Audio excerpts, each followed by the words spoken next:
The Mercedes-Benz Interview Lounge. Hello. Can you see me? Can you see me? Hi. Yes, I can see you. Can you see me? I can see you. I can see you. Cool. See, people don't know that I'm not in the studio. I'm in Santa Fe, New Mexico. Yeah. Oh, cool. You see that sunshine hitting my face? It's I know. nice. So lucky. We're in this dark. It's not that dark. I was gonna say this dark studio, but it's not dark. Yeah, well, compared to this place, it is. Hey, that sounded awesome. I'm so excited about the album, which is out in a couple of months. Is it ready? Is the album done and you're just sitting on it, or do you have more work to do? Well, I mean, the writing's done, so my job's done. And then we're doing like the mixing and the mastering, which is still kind of my job, to listen and whatever. But I guess you could say it's like pretty much there. Just the little tweaking stuff that comes, near the end is still happening. But is it ever really done? Like, once you hear it, do you ever say, oh, maybe I could have done this or I could have done that? Always. The second it comes out, I'm going to think that, like, damn, should have done that. It comes out, she's going to be screaming, I wanted a flute. Is that what you think I do? Like behind the scenes? It's like, Alessia, don't get near Alessia. She is pissed off. There's no friggin' flute. I wanted a flute. She asked for a flute. Daddy, I want a flute. Daddy. Well, of course, just reading what I've read about what this album is supposed to be about, comparing it to your first album. Yeah. I mean, that was what, 2 years ago? 2015. Holy man, look at that. Yeah, it's been a while. I mean, but can you actually look in the mirror and say, okay, Alessia, here's what's different about this album? And tell us what that conversation is. What is so different about this album than album one? Man, I think, in ways a lot, and then in other ways not much, but I think conceptually it's quite different than the first. I think I was a lot more honest this time around in terms of just what I'm going through, and some of the negative things I may be going through that I just didn't necessarily touch on the first time. And it's just a lot more introspective, it's more mature. The last album was very like teen angst, times 1,000, just like rebellion and, breaking through all these walls and just like, but this one is a lot less aggressive and a lot more vulnerable, I think. So do you have any songs on there about certain people? Oh, yeah. Do you think they're going to know that it's them? Yeah, of course. Okay. I mean, I only know so many people, so they're bound to know one of the songs is about them. But yeah, I mean, I write from personal experience. So, there's actually one song that I wrote from the perspective of a friend, which is kind of cool. Oh. Wait, so back up. So you wrote a song in the perspective of a friend and how they perceive you? No, just like from what they were going through, like in their relationship. So it's not actually your relationship, it was their relationship. It was their relationship. Yeah, that's just one of them. And then the rest are my relationships, yeah. But wait, I just came up with a great idea for a song for you to write. Really? Pick a friend of yours who you really like and you really think they care a lot about you. Write a song about you from their perspective. Is that just poof? Am I smoking too much pot out here? No, I think that could be cool. But then, like, isn't it kind of biased? Or actually, no, I would probably just, because I'm so self-critical, I'd be like, I hate you. I'm just kidding. Just kidding. I pretend to like you, but I don't. But I don't. All my insecurities, I just lay out all my grievances with that person. Well, there is that. Since the last time we saw you, you've won a Grammy. Yeah. And I know that when you won that Grammy, there were a few people who gave you some crap online. Well, just a very few compared to the mountain of people who gave you positivity. Yeah. And I don't know if you remember, but I sent you a little email. I do remember. That was really, really nice of you, by the way. Really nice of you. Well, Danielle will tell you, we'll all tell you, we have a lot of artists come through that door behind you. There's something different about you, and I wish I could put it into words. Can we try? There's always been. I mean, she's this force. I feel like you're a force. Like, you really are. I mean, you have so much talent. You have so much energy. You're just a nice person. And and when your song comes on the radio, it's your song. Really? Like, you have this sound that's just very special. Thank you. Yeah. Thank you so much. Thanks, God, guys. We buttered your biscuit, haven't we? I know, man. See, you're going to want to come back all the time. My head's going to be like this big by the time I'm going to have to carry my head out the door. You know what we should do, Alessia? Danielle, we should come up with like one insult for every guest. Like one thing. It's like, we love you, but there's this one thing that really just pisses us off. You have to start with me, though. I want to hear it. I want to hear what you think. See, we can't find anything. No. And by the way, Alessia Cara is here, and this album that's sometime in September. There's no date, I guess. I don't have. I mean, yeah, I would tell you. We really don't have one. So you wrote all the songs. Yes. And what is there a commonality between the songs? Is there a running theme between all the tracks on the album? Kind of, yeah. I'm calling it The Pains of Growing, the album. And so I think like each song is kind of like a microscopic view into each pain of growing, like, and how many forms it can come in, whether it's like with relationships and different parts of those relationships, you know, things that I think about, state of the world kind of stuff, just everything that I have been feeling for the past 3 years, and just kind of laying it out individually, if that makes sense. But it's not all like sad. I don't want it to be like this is gonna be like the most depressing album. There's some sad stuff in there, but I think overall it's just all the growing pains that we deal with, you know, on a regular basis. So. We're about to take a call from Christina, but I have this thought because how old are you? You're 20. 21. I'm gonna be 22 next month. Oh my God. Yeah. So old, my gosh. So old, I know, man. Okay, gray hairs, all of it. I am a little more than 30 years older than you, and I'm telling you, even when my father passed away, he was 90. He told me that no matter how old you are, there are always growing pains. Mm-hmm. There are always new things you're trying to figure out. There are always things you're trying to tackle. So you have at least 50 more albums left in you, girl. You're good. I know, man. It's gonna be growing pains 1, 2, 3, 4, 5. Exactly. All the She's different. It's Alessia still growing. Still growing. And still in pain. Yeah. And then album like 4 haven't grown yet. Like that's still growing. Yeah. Stunt growth stunt. I've got Christina on line 21. Let's take it out of the room and see what's going on in the real world. Christina, say hi to Alessia Cara. Hello, Alessia. How are you? Hey, I'm good. How are you? I'm great. Driving to work today, listening to you, and I'm like, what? So I heard your song Growing Pains for the first time yesterday on Spotify as I was driving home, and I was like, oh, my goodness, so relatable. I'm 23. I'm going through my first job, boyfriend, friends. Everyone's changing different times, and I could feel sad, happy, everything. This is very relatable. I love it. Thank you. Thank you so much. Yeah, you killed it. Yeah, keep them coming. Thank you. I definitely will. That's awesome. See, she wants growing pains 2, 3, 4, and 5. Yes. It'll happen, I'm sure. Well, Christina, thanks for your kind words. Thank you very much. See, people like you. We found one. We found someone. At least there's one. We found one, guys. It's true. All right, another thing I love about you is you have this ability to collaborate with. It just seems like the perfect people. And maybe it's just that you are so great at what you do, you could collaborate with a fish. I mean, you're just so great. On. Thank you. And maybe you have. Maybe you were collaborating with a catfish last night. I don't know.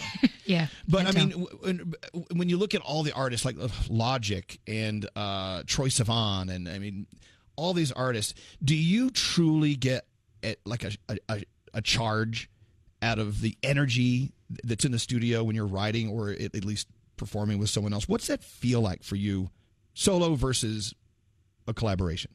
Yeah, I'm just really, it's really cool because all of the artists that I've collaborated with have been people that I have looked up to in some sort of way and have listened to, like before I even made music. Like Logic, I was listening to him since high school. Yeah, he's amazing, right? Yeah, he's amazing. And like Troye Sivan, even like when I first started out, like Blue Neighborhood, his album was just all I listened to. So that is like the most surreal part of it all, is like getting to be a fan and a collaborator at the same time.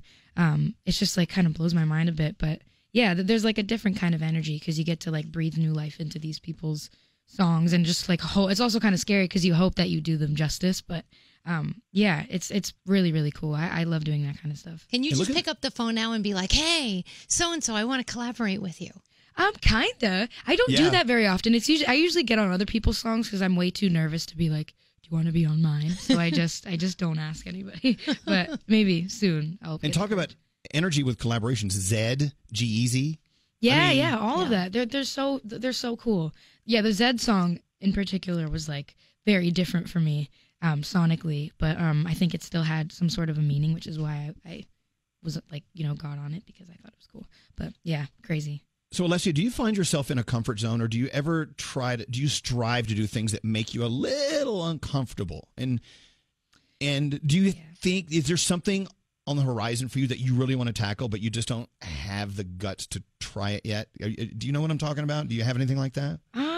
Man, I'm a bunch of things. Like, honestly, I get uncomfortable all the time. Like, even just like for like doing interviews is kind of weird for me, and like especially live ones, because you never know like what I'm gonna say, even though like fine. I'm just gonna make a fool of myself. So these things are also like, you know, kind of a microcosmic, I guess, way of making myself uncomfortable. But let me think of something in particular. Maybe I've never danced before, but I don't think I would ever do that though, because no one wants to see that. Oh, trust me. Stop. Trust me, no one wants to see it. No, Okay. now more than ever, I want to see it. No. No one wants to see it. Trust me. See, but I feel like you don't have, like, when I go see Ed Sheeran, I don't expect Ed Sheeran to dance. Yeah, like, I exactly. expect Ed Sheeran Yeah, to stand there true. with his guitar, and he's just going to be amazing, him and his guitar. I But feel Danielle, like that's how you are. He did that video where he was ballroom dancing. Oh yeah, so he danced too. Oh, now yeah, I that's gotta right. do it. You're right. I forgot that. Everyone's done it. He said it scared the crap out of him. But he Yeah, I doesn't do can that in imagine. concert. He I doesn't don't do it in think. concert. Yeah. No. Man, see, I gotta dance. I guess. No, I'm just kidding. I Well, would so never. back to this interview thing. I mean, I know it's. Is it really uncomfortable to have someone just look at you and just ask you question after question after question? I mean, is it really difficult? Because I've never been interviewed. I don't know what it's like. Really? I have, and I get very uncomfortable when someone asks me questions. I'm like, Yeah. I usually turn the interview around and start interviewing the interviewer. The interviewer, yeah. Well, I guess it's in your nature. Right. Yeah, like I think it's kind of a strange thing to talk about yourself in a way that you haven't really like talked about before, because I think, you know, when you think things, or even when you write a song, like you write it and then to you that's the explanation. So then to have to like re-explain it in a different way that you've never really explained before is very like strange, because it's like you have to just, I don't know how to explain it. Sometimes it must be hard to explain because maybe the song has a couple of different meanings, or yeah. And it's like you're feeling, so like being able to just, or having to be that vulnerable and talk about like this is what keeps me up at night, you know, to the whole world. It's scary, but I'm glad to do it because I think it's helpful to somebody out there. So Now, Alessia, have you ever spit in the cup for 23andMe? Have you ever like done your genealogy? You know what I'm talking about? No, what is that? Well, Spit in the cup. You spit in the cup. There's one called 23andMe where they look at your what should we call it? Your DNA? Your DNA. Your DNA. Ah, okay. And they can tell you where you're from. It's really interesting. I was gonna do it. Sorry to interrupt you. No, go ahead. I was gonna do it. I was ready to like sign up, and then my dad just like walked by, and then he had this like passing comment like, "Do you really want to give your DNA to the government?" And I was like, and then he just left. He didn't say no. He's like, "Do you really want to do that?" And then I just closed my laptop and like just walked away. So yeah, he paranoid me. He's like, "They clone people now," and I'm like, oh yeah. so But that was it's kind of scary. interesting to see because some people in this room found out they were things that they didn't know, and then they thought they were things and they're not. Really? Yeah. I want to know so bad You because should. like people always think I'm like something else. I'm Italian, but like I guess I look racially I guess in a way ambiguous. So people are always like thinking I'm one thing or another. So I would love to know like what the roots are. Well, let's see how far you can go. Do you know what part of Italy your family's from? Yeah, we're from the south, Calabria, which is right of above Africa. Right.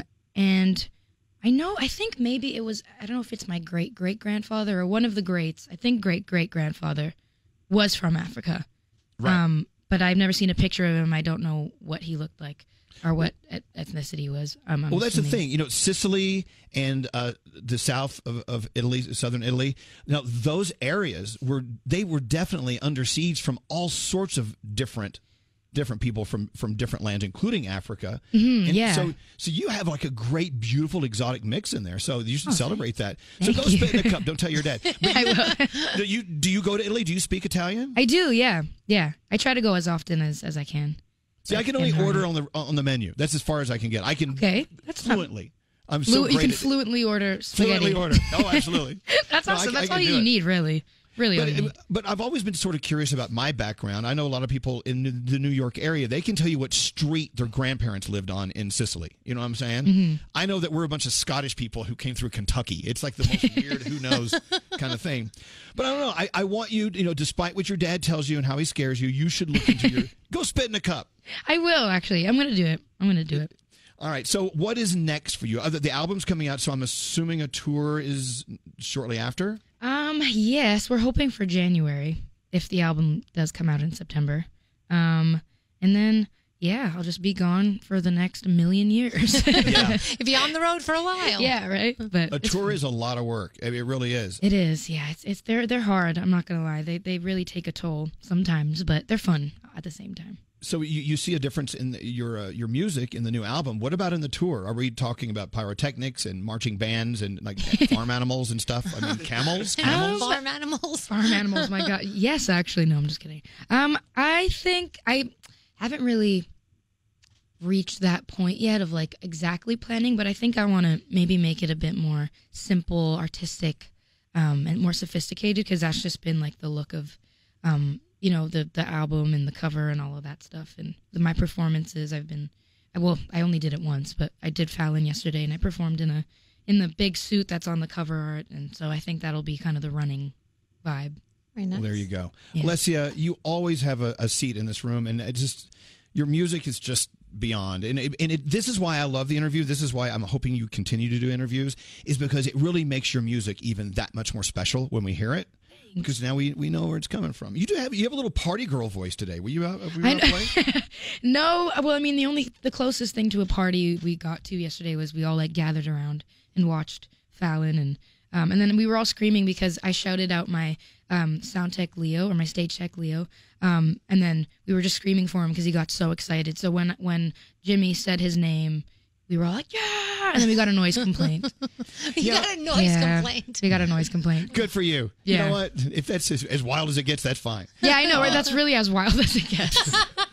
Just like shouting out Leo. That's cool. By the Thank way, God, do little girls run up to you and think you're Moana? Yes. I knew it. All the time. Really? And I feel so bad to tell them I'm not, because they think I'm the voice of her, I guess, because I guess I do the song, so they assume that I'm Moana. Yeah. But I feel so bad. I just let it go. I don't want to crush them. And It's just like, not me. Yeah. Yeah, what would be wrong with just saying, yes, I am? Right. That's why. So I'm just like, oh, thank you, But Well, that's Aw. cool. Alessia Cara, of course, Growing Pains. You just heard it. You can listen to the best of channel. What channel do we have? It's called the Elvis Duran on demand. Yeah, I don't know. What the it's called. on-demand channel. But the Pains of Growing, dying to hear it. It's going to be out sometime in September. Yes. And all the luck to you. I don't think you need that much. You're doing so well. of course We I love do. you. I always need it. Thank All you. right, Alessia, thank you so much for coming in this morning. Alessia Cara. Yay! Thank you so much.